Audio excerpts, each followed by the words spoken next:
Troisième édition des journées scientifiques de l'ingénieur en génie civil, ouverture des travaux.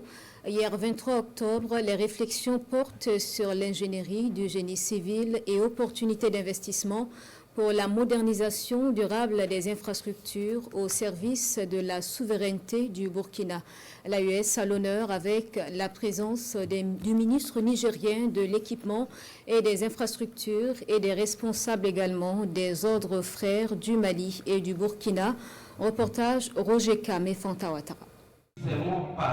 Ingénieurs, chercheurs, décideurs politiques des pays de l'espace confédéral AES réunis pour la troisième édition des journées scientifiques de l'ingénieur en génie civil.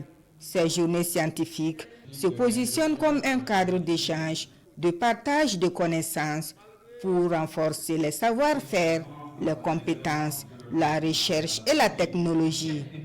L'objectif recherché, la modernisation durable des infrastructures. Dans quelle mesure, à partir de l'ingénierie, nous pouvons contribuer au développement des infrastructures de notre pays, à réfléchir ensemble et à proposer des solutions innovantes, tropicalisées, c'est-à-dire tenant compte de nos réalités, en utilisant nos ressources, en utilisant nos technologies, et travailler ensemble à proposer ces solutions techniques-là et permettre à ce que nos constructions soient beaucoup plus durables et permettre à la population de pouvoir en bénéficier. Pour le ministre des Infrastructures et du Désenclavement, le thème choisi s'inscrit pleinement dans les orientations stratégiques du gouvernement.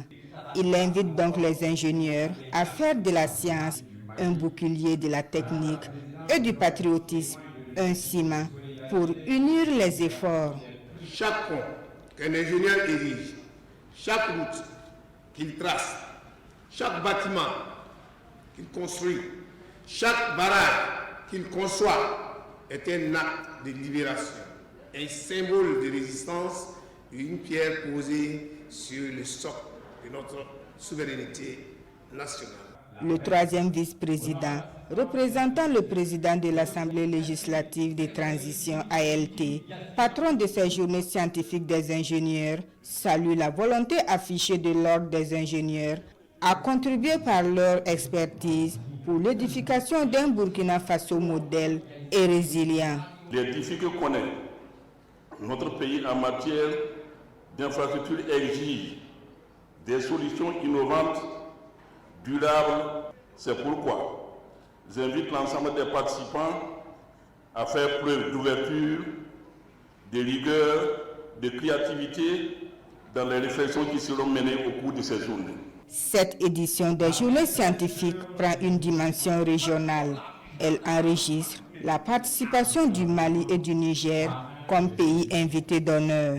Nos trois pays, le Niger, le Mali et le Burkina, ont entamé une marche commune qui consiste à aller vers la recherche de notre souveraineté. Et cette souveraineté, parmi les points cardinaux, il y a le développement. Et quand on parle de développement, on parle des infrastructures. Il s'agit pour nous aujourd'hui de participer pour soutenir les ingénieurs dans leurs réflexions, afin de pouvoir trouver les voies et moyens pour qu'on ait des infrastructures qui soient adaptées à nos réalités et qui puissent répondre aux défis de développement auxquels nos différentes communautés de l'AES et de l'Afrique de façon globale sont confrontés. Des conférences thématiques, des panels et des expositions vont ponctuer ces journées scientifiques de l'ingénieur en génie civil et ce, jusqu'à la clôture prévue le 25 octobre 2025.